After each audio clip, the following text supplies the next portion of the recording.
Tuhan memberkati engkau dan melindungi engkau.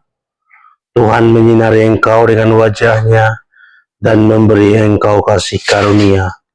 Tuhan menghadapkan wajah-Nya kepadamu dan memberi engkau damai sejahtera. Cari bukti kebesaran-Mu.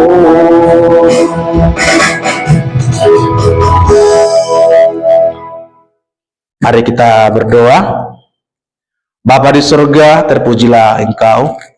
Tiba saatnya bagi kami untuk mendengarkan firman-Mu. Berfirmanlah Tuhan, kami siap mendengarkannya. Dalam Kristus Yesus kami berdoa. Amin. Silakan duduk Bapak Ibu. Terlalu mantap mimbarnya ini ya. Hampir sama tingginya ini. Baik Bapak Ibu, mari kita buka Alkitab kita yang sudah kita baca di dalam Petunjuk Hidup Baru. Yang tadi dari Lukas pasal yang ke-17. Lukas pasal yang ke-17 ayat 7 hingga ayat yang ke-10. Saya akan bacakan terlebih dahulu untuk kita semua. Siapa di antara kamu yang mempunyai seorang hamba yang membajak atau menggembalakan ternak baginya, akan berkata kepada hamba itu, setelah ia pulang dari ladang, mari segera makan. Bukankah sebaliknya ia berkata kepada hamba itu, sediakanlah makananku, ikatlah pinggangmu, dan layanilah aku sampai selesai aku makan dan minum. Dan sesudah itu, engkau boleh makan dan minum. Adakah ia berterima kasih kepada hamba itu, karena hamba itu telah melakukan apa yang ditugaskan kepadanya? Demikian jugalah kamu, apabila kamu telah melakukan segala sesuatu yang ditugaskan kepadamu, hendaklah kamu berkata, kami adalah hamba-hamba yang tidak berguna. Kami hanya melakukan apa yang kami harus lakukan. Amin. Sebelumnya Bapak Ibu, saya mau memperkenalkan diri saya. Apakah sudah ada yang mengenal saya? Sepertinya saya cukup terkenal ini. Di TV One, Metro TV itu saya selalu ada. Baik Bapak Ibu, saya pendeta Todi Silaban. Saya sudah menikah ya. Seorang Batak ya. Marga Silaban dan istri Boru Sinaga. Baik Bapak Ibu, karena waktu kita sangat singkat untuk firman Tuhan, karena ada gereja berikutnya untuk beribadah di tempat ini, Bapak Ibu, tema yang akan saya berikan pada saat ini yaitu hamba Tuhan yang taat, ya, hamba Tuhan yang taat. Tentu Bapak Ibu, menjadi hamba Tuhan itu tidak gampang, ya. Apalagi dalam konteks yang kita baca ini berbicara soal hamba, bukan seperti hamba yang dalam konteks Indonesia. Ya, di Timur Tengah, cara khusus teks yang kita baca, itu yang memang hamba itu tidak berguna, tidak ada artinya. Ya, karena ketika dia dibeli dari tangan si A, tangan seseorang dibeli oleh si B, contohnya begitu, ya dia tidak ada gunanya. Dia hanya melakukan apa yang seharusnya yang dikatakan oleh Sang Tuhan. Nah, demikian juga kita sebagai orang-orang yang sudah ditebus oleh Kristus, yang seharusnya kita budak daripada iblis. Tetapi ketika Yesus mati di kayu salib, Bapak Ibu, kita menjadi anak-anak Tuhan, kita menjadi hamba-hamba Tuhan, yang seharusnya dan kita harus ya melakukan apa yang dikatakan oleh Tuhan, yang sudah menerus kita. Yang tadinya kita diperhamba oleh dosa, kita hanya melakukan apa yang dikatakan oleh hawa nafsu daripada iblis. Tetapi ketika Yesus mati di kayu salib, Bapak Ibu, ya kita harus taat pada Yesus yang sudah menebus kita. Nah, Bapak Ibu yang terkasih dalam nama Tuhan Yesus Kristus, melalui teks yang kita baca saat ini, ada dua hal yang perlu kita perhatikan untuk menjadi hamba Tuhan yang taat. Ya, yang pertama adalah harus siap melayani Tuhan dimanapun berada. Dalam bahasa Inggris dikatakan wherever, dimanapun atau kemanapun, tidak hanya dalam satu lokasi saja. Kalau kita baca ayat 7 hingga ayat yang ke-8, Bapak Ibu, dikatakan, siapa di antara kamu yang mempunyai seorang hamba yang membajak atau menggembalakan ternak baginya, akan berkata kepada hamba itu, setelah ia pulang dari ladang, mari segera makan. Bukankah sebaliknya ia berkata kepada hamba itu, sediakanlah makananku, ikatlah pinggangmu, dan layanilah aku sampai selesai aku makan dan minum. Dan sesudah itu engkau boleh makan dan minum. Bapak Ibu, singkatnya begini, ya. Seorang hamba ini pertama dia melayani, dia bekerja di ladang. Ya, di ladang itu dia bisa membajak atau menggembalakan. Ya, kalau ladang itu biasanya membajak. Kalau padang biasanya membajak.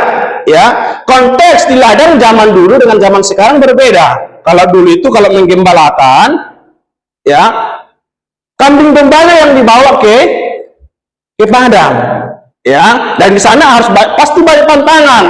Harimau kah yang akan menerkam gembalaannya ini? Masih ingat Daud kan? Dia menjadi seorang gembala, dia harus menantang banyak apa? Harimau, serigala, supaya menyelamatkan dombanya. Tetapi dalam konteks sekarang sudah semakin enak, ya. Kalau dulu dombanya yang dibawa ke padang, pasti banyak tantangan.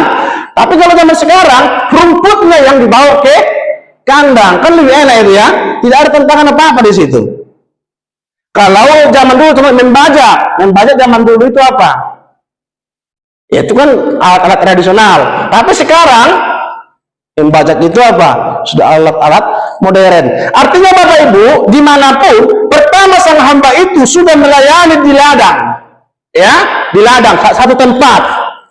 Tetapi ketika dia pulang balik ke rumah, apakah dia berpangku tangan? Di sini tidak. Bukankah sebaliknya ia berkata kepada hamba itu apa? Sediakanlah makananku. Artinya ketika dia sudah capek melayani di ladang, Bapak Ibu, dia tidak berpangku tangan. Ketika sampai ke rumah, dia harus melakukan satu tugas lagi, yaitu apa? Menyediakan makanan. Di mana itu biasanya? Di dapur. Ya, artinya di ladang maupun di dapur dia harus siap melayani. Dia tidak hanya di ladang, dia tidak hanya di dapur, tapi di ladang maupun di dapur. Menyediakan makanan zaman dulu berbeda dengan zaman sekarang. Kalau zaman dulu itu ya harus sesuai dengan selera daripada tuannya. Ya, contohnya dimasak tidak sesuai dengan selera tuan, kurang micin, apa kurang garam, kurang apa begitu. Harus dibalik kembali, diulang kembali sampai sesuai dengan rasa sang tuan itu. Sama seperti skripsi itu. Kalau tidak sesuai dengan apa hati dosen pembimbing atau penguji nantinya, itu harus balik lagi, ulang lagi, kan begitu. Ada bikin juga masak pada konteks ini Bapak Ibu. Kalau tidak sesuai dengan rasanya, si bos itu, si tuan itu harus ulang lagi. Kalau zaman sekarang beda lah. Menjadi hamba enak sekali, menjadi karyawan enak sekali. Tinggal dipesan di Gojek, ya. GoFood ya. Tinggal pesan saja langsung datang, kan begitu. Enak sekali jadi hamba atau karyawan zaman sekarang. Tapi zaman dulu yang kita baca ini Bapak Ibu berbeda.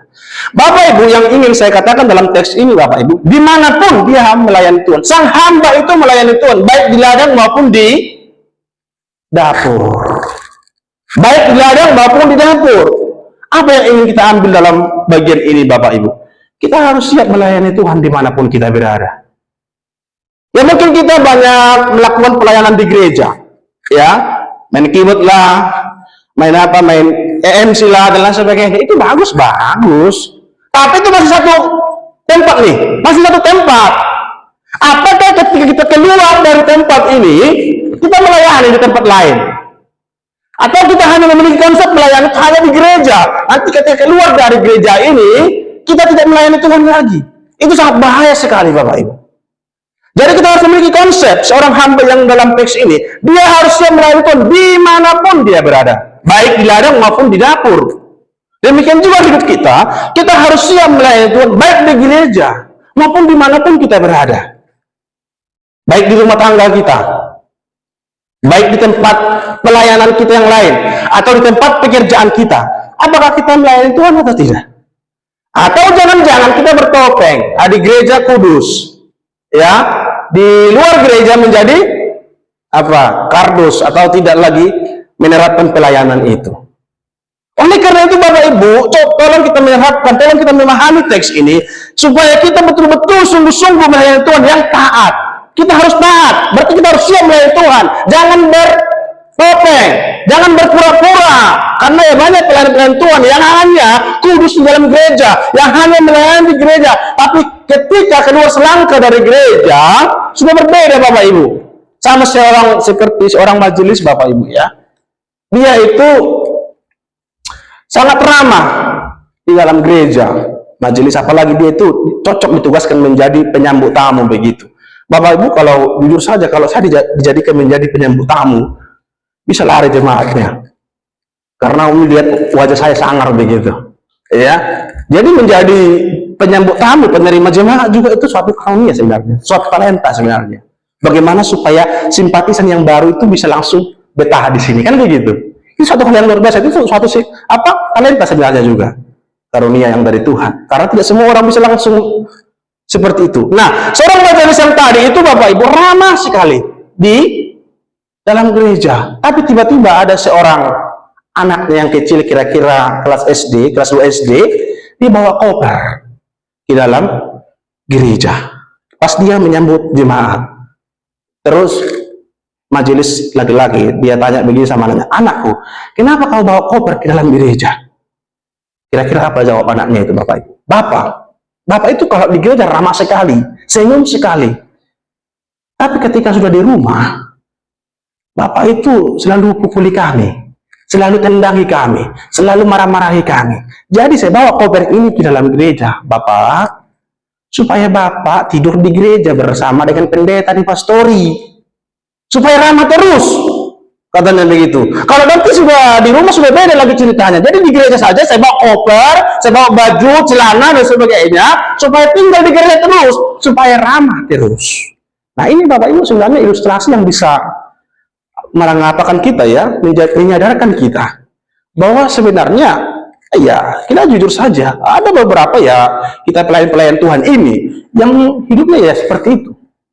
Dia kudus di gereja, dia berusaha sebaik mungkin di gereja, tapi keluar dari gereja dia sudah menjadi penjahat, bajingan, dan lain sebagainya.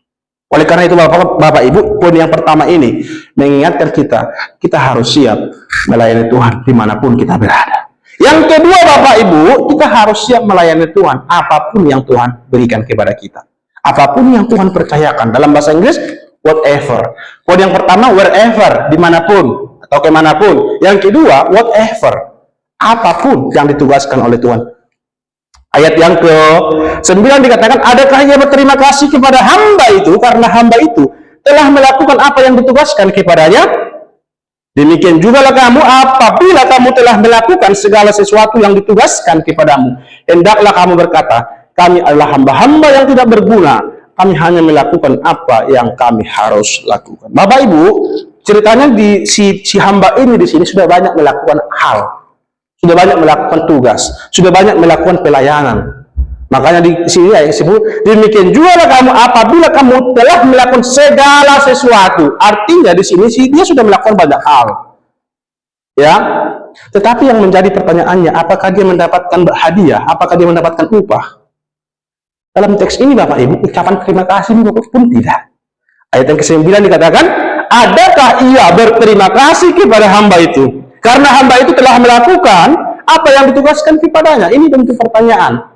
Tapi pertanyaan apa? Yang tidak perlu membutuhkan jawaban sebenarnya.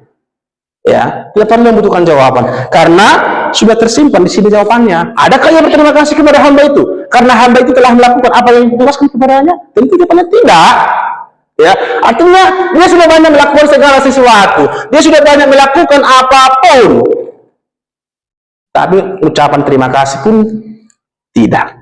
Bapak Ibu yang terkasih dalam nama Tuhan Yesus, ini kembali meluruskan motivasi pelayanan kita sebenarnya. Adakah di sini yang memiliki motivasi pelayanan begini? Tuhan, saya mau melayani Tuhan, tetapi dengan syarat Tuhan berikan saya roda 2, begitu. Ya mungkin berikutnya, Tuhan, saya mau tambahkan pelayanan saya yang dulunya mungkin hanya sebatas penerima tamu. Sekarang saya mau jadi MC yang penerima tamu, penerima jemaat. Tapi dengan syarat berikan saya roda 3. Apa itu? Becak begitu ya. Jadi pengen dia menambahkan kualitas pelayanannya, tapi memberikan persyaratan untuk Tuhan. Bapak Ibu, kita perhatikan dalam teks ini, segala sesuatu apapun sudah dilakukan, tapi ucapan terima kasih pun tidak. Oleh karena itu Bapak Ibu, menjadi seorang pelayan Tuhan harus lurus motivasinya. Jangan bengkok-bengkok. Saya mau melayani, saya mau melakukan ini dan itu dengan syarat Tuhan. Berikan saya, berkati saya dan lain sebagainya. Makanya waktu saya S1 saya Bapak Ibu, saya mengkritisi teologi kemakmuran. Ya, teologi kemakmuran mengajarkan kalau kau mengikuti Yesus harus kaya. Kalau kau mengikuti Yesus pasti sehat dan lain sebagainya. Artinya ini imbalan sebenarnya. Kalau kau mau melayani Tuhan pasti sehat, pasti kaya dan lain sebagainya. Apakah ada teks Alkitab yang berbicara demikian? Tidak. Justru ketika mengikuti Yesus harus apa? Sangkal salib dan mengikuti Yesus. Harus siap menderita. Bukan malah dijamin apa? Kebahagiaan, kemakmuran sebagainya. Tidak ada data Alkitab yang menyatakan seperti itu. Oleh karena itu Bapak Ibu, kita yang ada di sini saya yakin kita pelayan-pelayan Tuhan. Amin. Tetapi luruskan motivasi kita. Biarlah kita melayani Tuhan, bukan supaya Tuhan memberikan kekayaan, bukan. Tapi kita melayani Tuhan karena Tuhan sudah lebih dahulu melayani kita. Artinya sekarang balik dong. Tuhan sudah mati di kayu salib, Tuhan sudah mencucurkan darahnya, Tuhan sudah menyerahkan nyawanya untuk menolong kita, untuk menyelamatkan kita. Sekarang tugas kita mengucapkan terima kasih melalui pelayanan kita, bukan sebaliknya lagi. Jangan terbalik logikanya Bapak Ibu. Kita melayani saat ini karena Tuhan terlebih dahulu melayani kita. Jangan memberikan persyaratan kepada Allah, saya mau melayani Tuhan supaya saya dapat ini, dapat itu dan lain sebagainya. Itu mentalitas seorang pengemis. Ya, kita tidak boleh seperti itu Bapak Ibu. Marilah kita koreksi hidup kita Bapak Ibu. Yang pertama yang kita renungkan, ketika kita menjadi hamba Tuhan yang taat, kita harus siap melayani Tuhan, apa?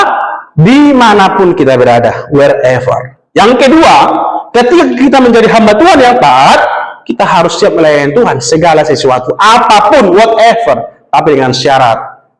Jangan menjadi kesombongan, tetapi kita menjadi semakin hari rendah hati. Makanya Yohanes Pembaptis dikatakan, biarlah Allah semakin besar, tapi saya semakin kecil. Dan itulah kita terapkan dalam setiap pelayanan kita. Bapak Ibu, kiranya firman Tuhan ini menolong kita, supaya kita semakin hari menjadi hamba Tuhan yang taat, hamba Tuhan yang semakin hari melayani Tuhan kita Yesus Kristus. Mari kita berdoa.